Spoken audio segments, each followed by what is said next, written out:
ನಮ್ಮೂರು ಹೆಂಗಸರಲ್ಲ 10 ತಿಂಗಳು 9 ತಿಂಗಳು 8 ತಿಂಗಳು ಯಾಕೆ 7 ತಿಂಗಳಲ್ಲೂ ಮಗು ಬಿಡ್ತಾವೆ. ಆದ್ರೆ ಇಲ್ಲೊಂದು ಮಹಾನ್ ತಾಯಿ 13 ವರ್ಷ ಪ್ರೆಗ್ನೆಂಟ್ ಆಗಿದ್ದಾಳೆ. ಏನ್ ಹೇಳ್ತಾ ಇದೆಯೋ ಅಂತ ಅನ್ನಿಸ್ತಾ ಇದೆಯಾ? ಸರಿ ಬನ್ನಿ, ಈ ಮೂವಿ ಸ್ಟಾರ್ಟಿಂಗ್ ಸೀನ್ ನಲ್ಲಿ ಒಂದು ಮನೆ ತೋರಿಸ್ತಾರೆ. ಆ ಮನೇಲಿ ಒಂದು ಪ್ರೆಗ್ನೆಂಟ್ ಇದ್ದಾರೆ. ಅವ್ರ ಯಜಮಾನ್ರು ಎಲ್ಲೋ ಆಚೆ ಕಡೆ ಕೆಲ್ಸಕ್ಕೆ ಹೋಗಂಗವ್ರೆ. ಎಂತಿ ರೀ, ನಾನು ಪ್ರೆಗ್ನೆಂಟ್ ಆಗಿದ್ದೀನಿ, ಈ ಟೈಮಲ್ಲಿ ಆಚೆ ಹೋಗ್ಬೇಕ ನನ್ನ ಬಿಟ್ಟು. ನೋಡಮ್ಮ, ಮನೇಲಿ ದುಡ್ಡು ಬೇರೆ ಇಲ್ಲ, ನಿನ್ ಬೇರೆ ಪ್ರೆಗ್ನೆಂಟ್ ಆಗಿದ್ಯಾ, ಓಕೆನಾ?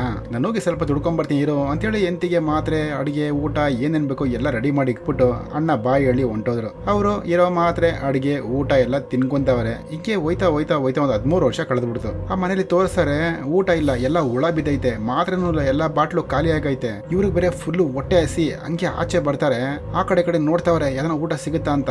ಅಲ್ಲಿ ನೋಡಿದ್ರೆ ಒಂದ್ ಬೆಕ್ ಮರಿ ಒಂದ್ ಕಂಬಿಗೆ ತಗೊಳಕೊಂಡು ಮಿಯೋ ಮಿಯೋ ಅಂತ ಬಡ್ಕೊಂತ ಇದೆ. ಆ ಬೆಕ್ನ ನೋಡ್ತಾರಲ್ಲ, ಆ ಹೊಟ್ಟೆಲಿರೋ ಮಗುನು ಮಾತಾಡ್ತಾ ಇದೆ, ಅಮ್ಮ ನನ್ಗೆ ಹೊಟ್ಟೆ ಹಸಿ, ಊಟ ಬೇಕು ನನಗೆ ಅಂತ. ಇನ್ನೇನ್ ಮಾಡ್ತಾರ ಆ ತಾಯಿ, ಆ ಬೆಕ್ನ ಕಟ್ ಮಾಡಿ ಊಟ ಮಾಡ್ತಾ ಅವ್ರೆ. ಹಿಂಗೆ ದಿನಗಳು ಕಳೀತಾ ಇದೆ. ಇದಕ್ಕಿದ್ದಂಗೆ ಅಮ್ಮನಿಗೆ ಫುಲ್ಲು ಹೊಟ್ಟೆ ನೋವು. ಇಷ್ಟು ದೊಡ್ಡ ಮಗು ಹೆಂಗಯ್ಯ ಬರುತ್ತೆ ಅನ್ಕೊಂಡ್ರೆ ಅವ್ರ ಅಮ್ಮನ್ನ ಸೀಳ್ಕೊಂಡ್ ಬರುತ್ತೆ. ಹಂಗೆ ಫುಲ್ಲು ರಕ್ತ ಅಲ್ಲಿ ಆಚೆ ಬಂತಲ್ಲ, ಆ ಮಗು ಹೊಟ್ಟೆ ಏನೋ ಅರ್ಧೋಗಿರಂಗೈತೆ, ಅದನ್ನು ಅದು ಹೊಲ್ಕೊಂತ ಇದೆ. ಸರಿ, ಓದವನು ವಾಪಸ್ ಬಂದ.